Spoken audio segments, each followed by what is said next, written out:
Dude, this unit is actually stupid. Shuri, ever since I got her, I've been playing around with her and came up with a bunch of different ideas and a bunch of different scenarios that she would be really good in, and then even a ton of different team comps that can really like push her. Now, if you don't know what Shuri does, don't mind these. These are, you know, equipment abilities, but this is her ability. Her first ability is the same ability that actually Rayon has. This increases your own freeze and paralysis resistance by 100%, and it prevents you from getting knocked back. This is very good, especially when doing like the Princess Crest Palace. Sometimes you won't have to cleanse because she's immune to paralyze and freeze. Next is Eliminate level 5. This increases her damage by 50% when an enemy's HP is under 30%. And then her third eye ability is when Shuri receives damage by 1% of her own max HP during third eye, her own art gauge is increased by 3. So every time she takes damage and she loses a percent of health, you get 3 art gauge, which is crazy because if you're using someone like Mako on your team or another type of unit that can heal, she can pretty much stay pretty healthy and get tons of art gauge. It's ridiculous. Her skill is a 3000% dark damage physical, reduce enemies faint resist by 30% for 6 seconds, 12-second cooldown,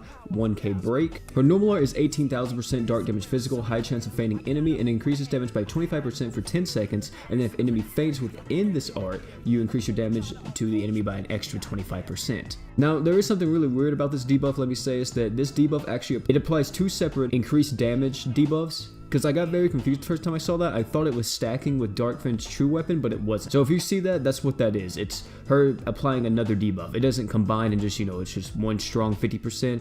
It's actually just 2 debuffs on the same target. You'll see it once we're actually testing it to show you what I mean. And her true art is she activates third eye for 100 seconds. And then she does 56,000% dark damage physical when used during third eye, and then she increases all allies physical damage by 50% for 10 seconds and increase own damage by 50% every time true art is used until third eye ends. She has 5-star physical, 5-star magic, and a 4-star physical. So 5-star physical, I gave her true as a Nagi. Of course, anything that gives her more art gauge I think is really good here, unless you're trying to nuke with her, which I don't really advise. I want to say that she's going to be used in more so like long type of content where you're going to need to do damage over time. So I think anything that increases your art gauge is good here. The best 5-star magic for her is Dior's true weapon because it gives her lifesteal, as you can see right here. Whenever she gets near death, which is whenever your HP bar turns red, you will lifesteal for 3% of the damage you deal, which doesn't sound like a lot, but for a unit like her and for other units that are similar to the damage output that she can do, 3% is a lot. It full heals you pretty much. And then the last thing is Mako Knuckle is the 4-star physical. This actually changes depending on what you're fighting.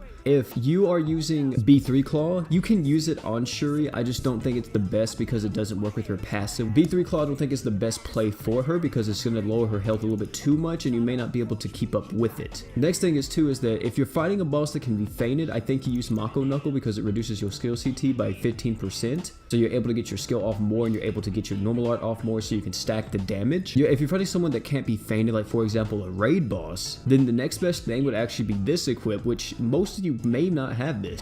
And it's this right here, which is Evil Death. This is from the Dior event. I'm surprised I even max LB this and leveled it up because I usually don't do that for a lot of things. But the reason why this is good is because it increases your own damage by 20% for 5 seconds and it has Light Killer. Of course, you do have to time the skill because it's only for 5 seconds, so probably use it during a true art or something.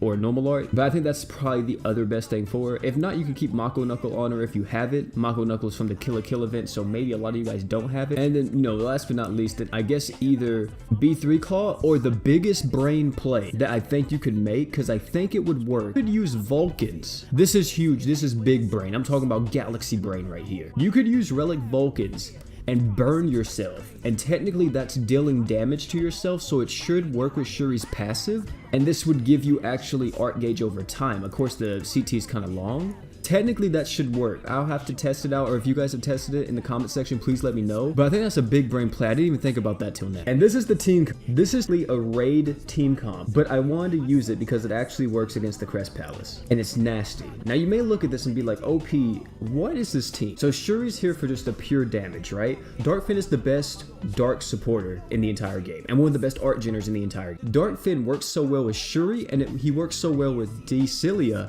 D-Cilia is here for the damage that she deals and for the art gauge that she gives at max stack. You may be like, OP, this team seems kind of slow, but that's why Shuri's here.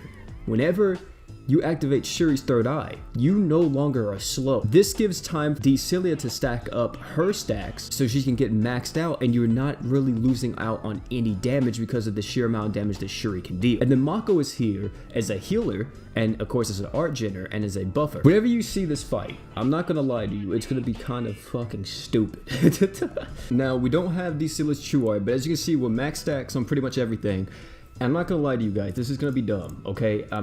Dude, it's gonna be so dumb. Like, I'm not lying whenever I say this. I'm not over exaggerating it. This is literally a dumb team comp. It is so stupid and so dumb that it doesn't make any sense, and it's just stupid. Like, why is this the thing? Like, why is this the thing? Like, bro, look at the amount of damage Shuri deals. Like, it doesn't make sense, bro.